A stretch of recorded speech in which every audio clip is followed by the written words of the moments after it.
ఇక్కడ ఈ అని ఉంది. సున్నైనను పొల్లైనను పోకూడదంటే మనం ఏకంగా ఉద్దేశాలు అర్థాలే మార్చేస్తాం. లేఖనాలను మార్చి నమ్మితే లేఖనంలో ఉన్న జీవం ఎలా మనలోనికి వస్తుంది?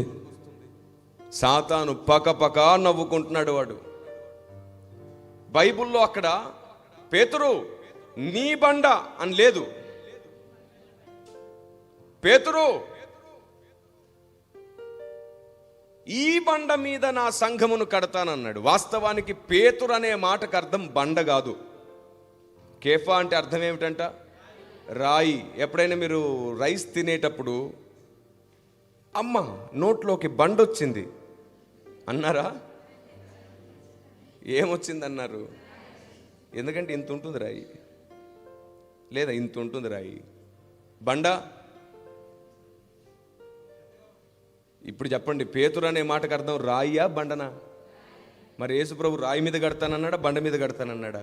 మరి పేతురు అనే బండ ఎట్లా అన్నారు? అంటాం మనం అంతే. అదేదో అంటారుగా పెద్దలు, నరం లేని నిజంగా నరం లేదా నాలుగుకి? మరి బ్లడ్ ఎట్లా వస్తుంది అక్కడికి? సర్లే, ఆ విషయం అలా ఉంచేద్దాం. పెద్దలు ఏం చెప్పినా ఏదో మంచి ఆలోచనతో చెప్తారు. దాన్ని ఖండించడానికంటే కూడా ఆలోచించడం మంచిది. పెద్దల మాట ఆలస్యమైతే ఎందుకు సద్యన్నం అన్నారు తెలుసా? నేను బైబిల్నే కాదు, భారతదేశంలో మాత్రమే కాదు, భూమి మీద ఉన్నటువంటి మిగతా గ్రంథాల మీద దాదాపుగా 612 గ్రంథాల మీద పరిశోధన చేసిన అనుభవం ఉంది నాకు. Praise the lord. 612 బుక్స్, 612 గ్రంథాల మీద పరిశోధన చేసి నేను 16 పుస్తకాలు రాశాను. 16 పుస్తకాలు రాశాను. వాటిని మీరు ఆన్లైన్లో ఆర్డర్ చేసుకోవచ్చు, లేదా యూట్యూబ్ ఛానల్లో మా ఆఫీస్ నంబర్స్ ఉంటాయి, డైరెక్ట్గా ఆఫీస్కి కాల్ చేసి కూడా తెప్పించుకోవచ్చు. ఆ 16 పుస్తకాల్లో చాలా విశేషమైన సంగతులు ఉన్నాయి. చిన్న చిన్న విషయాలు, లోకంలో ఉన్న చిన్న చిన్న విషయాల మీద కూడా చాలా సుదీర్ఘమైన ఆలోచన చేసిన అనుభవం ఉంది. పెద్దల మాట సద్దన్నం మూట అని ఎందుకన్నారు తెలుసా? ఆనాడు పనికి వెళ్ళేటప్పుడు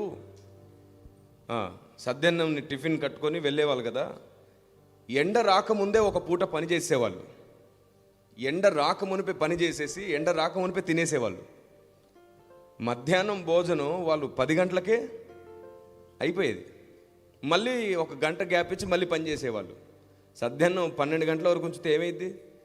పాడైపోతుంది. ఎప్పుడైతే ఎండ రాకమునుపు తినేసేవాళ్ళో వారి శరీరానికి కావలసిన బలం మరలా రీజనరేట్ అయ్యేది. అందుకన్నారన్నమాట, శరీరానికి